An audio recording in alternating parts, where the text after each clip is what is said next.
Hi everyone, today we did get that sell-off that we expected to get. We talked about it yesterday. We said this was major overhead resistance, really for 3 days in a row on the SPY charts, came to it on Monday, hit it yesterday, Tuesday, and then today pre-market and then sold off from there. The question is this a higher low setup here and potentially starting to build a structure to the upside, or is this kind of a longer term double top and now you have a breakdown looking for a lower high or this kind of topping pattern in here and then you start to look for a breakdown to here? That is what we are trying to figure out. Let's take a look at all of the charts and see what direction we have for tomorrow. Do me a quick favor and like and subscribe and watch the video till the end to help out the channel, and let's get started. In news today, we got Tesla earnings. They did report revenue growth for the first time after being down 2 quarters. Why is the stock still falling? Let's take a look at it. They say third quarter revenues grew 12% to $28.1 billion. So still really good revenue, but of course year over year declines for the prior 2 quarters, not super great. And they also say earnings missed because of capital expenditures. They're spending a bunch of money. You can see down 3.7%, not terrible there. Earnings per share down earnings per share was 50 cents versus 54 expected. Revenues 28.1 versus 26.37. So they're making more money, but they are also spending more money. Net incomes fell by 37% from $2.17 billion or 62 cents per share, reflecting the lower EV prices. So they're getting less margins on that.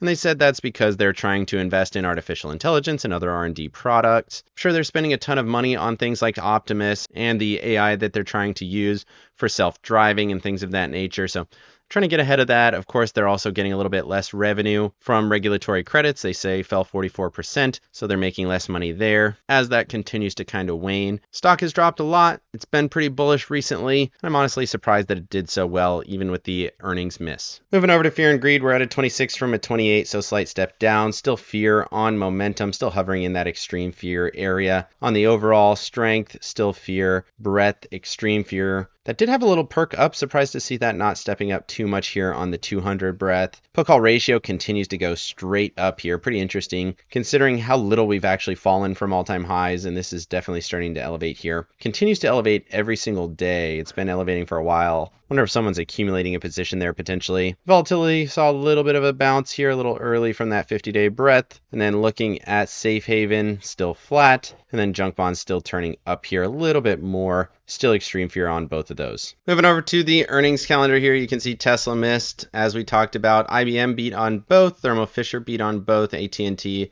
met on earnings, missed on revenues. The cell service industry continues to be not the best industry to be invested in, more of a dividend investment there. Hilton Worldwide beating on both, like to see that. Consumer spending still good, recreational spending still good, at least from their perspective. Southwest Airlines also doing pretty well, earning 11 cents versus an expected loss, so that's good for them as well. For tomorrow, T-Mobile, Intel, Union Pacific. Again, Union Pacific, kind of one of those bellwethers. Want to see how freight is doing. Ford Motor, see if they come at least similar to GM from yesterday. Alaska Airlines here to finish up the week. Not a whole lot here on Friday. Moving over to the economic calendar, 20-year bond auction came in lower than the previous number, so that's good for my TLT investment. Initial jobless claims, continuing jobless claims for tomorrow. We'll see if we get that data. Probably not. And then 5-year tips, want to see that continue to stay super low. And then CPI for Friday, maybe that could be interesting. Michigan inflation data also could be interesting. And then a little bit of soft data. Global services PMI, composite PMI, manufacturing PMI. Moving over to the charts, looking at the S&Ps here, you can see that fall into that kind of zone that we already talked about, highly traded zone. That was kind of where we were watching 21 EMA, VWAP, 9 EMAs, all in here between 664 and 666, and that is right the area that we fell to. Momentum still bearish, RSI rejecting off of that SMA. Still looks not super great from there, but it held the structure, bounced off there. You could say low, higher low, or kind of double top potentially at the trend structure. Nothing is broken quite yet, but it is showing signs of cracking, so watching it closely, but still technically bullish for me. Moving over to the Tasty charts here, you can see bearish conditions on that push down to the lowest ATR band, caught a bounce. Don't love this as much here on the Tasty charts. The 8 EMA was your overhead resistance on the retracement. Couldn't quite get to the middle of the range. That's a little bit bearish there as well. But looking at the 4-hour chart, held support in here. As long as this zone holds, we're still in good shape. A little bit of volume coming through after hitting that area and bouncing a little bit. So I would argue still supportive. Short term, a little bit more bearish, but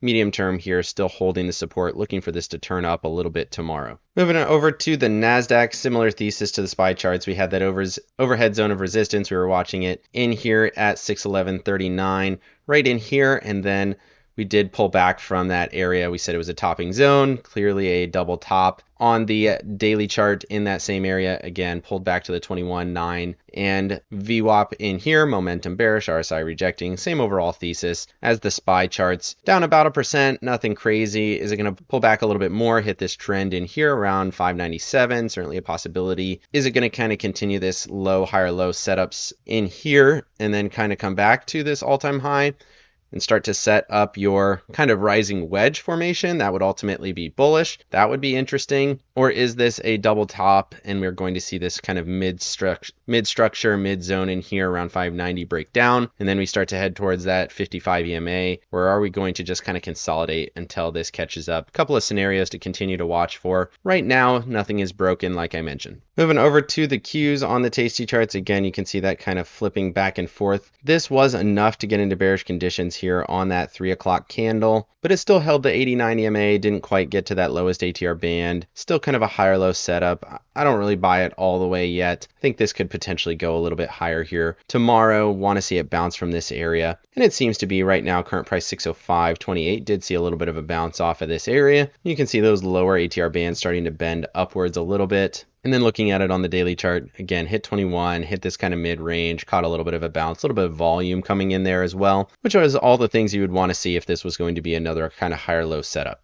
Moving over to the Russell and the Dow here, you can see the Russell fell about 1.5%, came down to my level, came down to this zone, caught a bounce in there once again, bouncing to the middle of the range between 241 and 244. Seems to me that this is just going to continue to kind of consolidate while this 55 catches up, which probably have until about the end of the month, until that catches all the way up, and then we'll see if we get a break in structure. And then looking at the Dow, same kind of thesis here, double topping pattern. You did have a slightly higher close on that one. You can see it here, went a little bit higher and then pulled back into the range today, down almost 1%, but this is held up really strong. You can see it here, broke out on the SMA, and now we're back below it, so a little bit less bullish there, but after yesterday, it did look really strong. Moving over to the Mag 7. Mag 7 still holding above this structure here that we were watching as a potential bull flag, so it's not broken down yet. Had the breakout Monday, retested the last 2 days. If it holds this structure in here, we start to get that continuation higher. That could be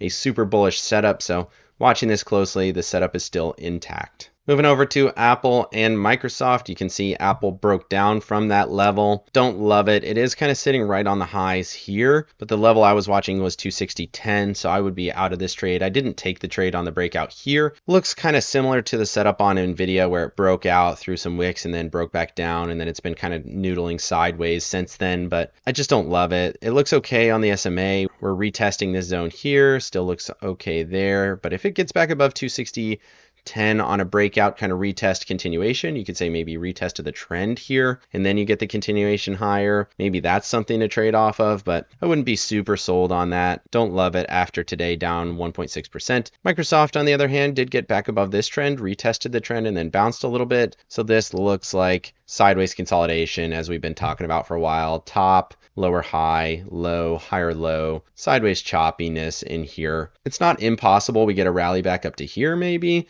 around 533. That would be interesting, but momentum slightly bullish, RSI slightly bullish. I would say slightly bullish here for Microsoft. Moving over to Tesla and NVIDIA. Tesla was down on earnings. You can see it was down on the day 0.82, but looking at that 1 hour here, you can see down 1.67. and 3% on that 1600 candle, almost down to the level there, 414.50. Looks much more bearish here. A little bit of a sell, kind of a retest, continuation lower right to this low here. If this structure breaks, then you're looking for a much bigger move down to this low, at least 405, and then my next level would be kind of this 384 area. That would be interesting. This has been a lot of consolidation now. None of the breakouts have been successful, so it looks much more like a topping pattern. Same here on NVIDIA. Failed breakout here like I talked about, broke back down below this structure. This almost looks like a short for me on NVIDIA with a 180 level being that kind of trigger. If we get below there and close, especially after holding this for so long, for me that just says this is going to accelerate to the downside. One of the market leaders accelerating to the downside. It's probably going to indicate that the broader markets will sell as well. Moving over to staples and discretionary. Staples did catch a bounce in this area where we thought that it might or it could. In this area here, 78.88 was the level. 9 EMA also there, 79.04. Touched that area, bounced right back to the level. 79.90, overthrew it pretty substantially. Would have liked to see it close above it, but momentum still very much bullish. RSI still very much bullish. Still looks like this is going to go for a little bit here. And then looking at discretionaries, a little bit of a rejection from this highly traded zone. Touched that yesterday, got back below the trend line yesterday, and then sold back to the 21 in VWAP. Right now that is support there at 236.90. My level 235.85. So zone of support in here. If it gets back below this, same kind of thesis, going to be super bearish. Got the 9 all the way down here, 234.58, and then 55 EMA in here as well as this kind of continues to drift higher. 236 in this area. Once that goes, I think this is going to start to accelerate here. So just be on the watch for it. It's not quite bearish yet, but I think it will be. Moving over to breadth, 20 and 50-day breadth. Did crater pretty aggressively here today, as you would expect. Market sold off quite a bit, giving back all of those gains from the last 2 days on 20-day. Same here on 50-day, came in, tested that 52.82 level yesterday, tested it again today and sold off. So looks like this structure is going to continue to decay over the short to medium term, and eventually this will get one of those major spikes down. Just being patient on when that's going to happen. Understand that it's likely to happen pretty soon, but still could take a couple of weeks, and then it will happen at that point. Moving over to the dollar here, the dollar did continue to find a little bit of a bounce. Rallied yesterday in here in the Tuesday session. Did kind of peak out and sell, but it is finding a little bit of a bounce into the Thursday. Want to see that continue here. Again, still looking for a push to this trend and ultimately a higher high in here around 99.83 or so. RSI is a little bit bullish. It's kind of right on the SMA. This is still trending higher. I still think it's going to go higher. Structurally, everything is still intact. It just looked like a hesitation for the Wednesday and then a continuation here on the Thursday candle. Moving over to bonds here, TLT sold off from that 21 EMA. That was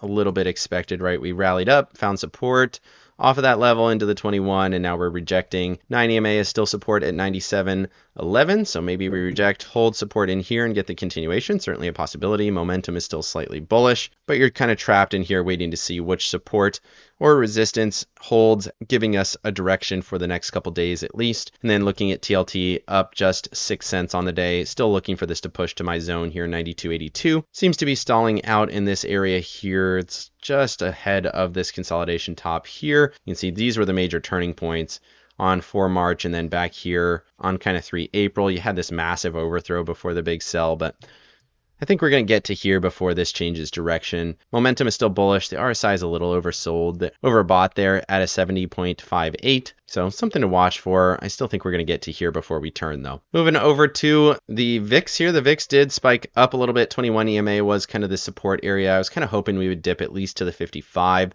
and give a little bit more of a textbook turn, but we did come back in here, overthrew it yesterday, got back above it today, spiked up a little bit. Do we get a slight continuation off of that? Or is this kind of a dip, slightly lower high, dip back to here? Momentum is still bearish. RSI is still bearish. So waiting to see what happens. Could go either way at this point. I'll be watching. I would have to say slightly bullish with the bounce off the 21, but like I said, I think this could go either way. Moving over to my accounts here, it says it's down about 300, but it was only down really about 200 because of the sells that we got today. You can see a little bit of a sell here. Still holding these covered calls at 246. I decided not to roll them down. There's still about $1 credit in here. We'll see what I do with it tomorrow. Still only will be 1 day after today. And then for the Qs, I decided to hold on to the shares. I thought about letting them go and closing the whole position, but I didn't do that. Rolled it out to 601 for a small credit, $5.58 credit on that. So still plenty of protection if the Qs decide to sell off a little bit more. After hours, they are flat, potentially up just a little bit there. TLT, like I said, up a little bit, up $10, continues to be in a good position, almost $100 profit on that position now. And then the dollar continues to go a little bit more bullish every day, it seems, and that is in a little bit less of a loser there. So everything looks good, still making a little bit of money on these covered calls, even though the shares were down a little bit today. Let me know down in the comment section what you think of Tesla's investments in AI. What about their CapEx? Are they going to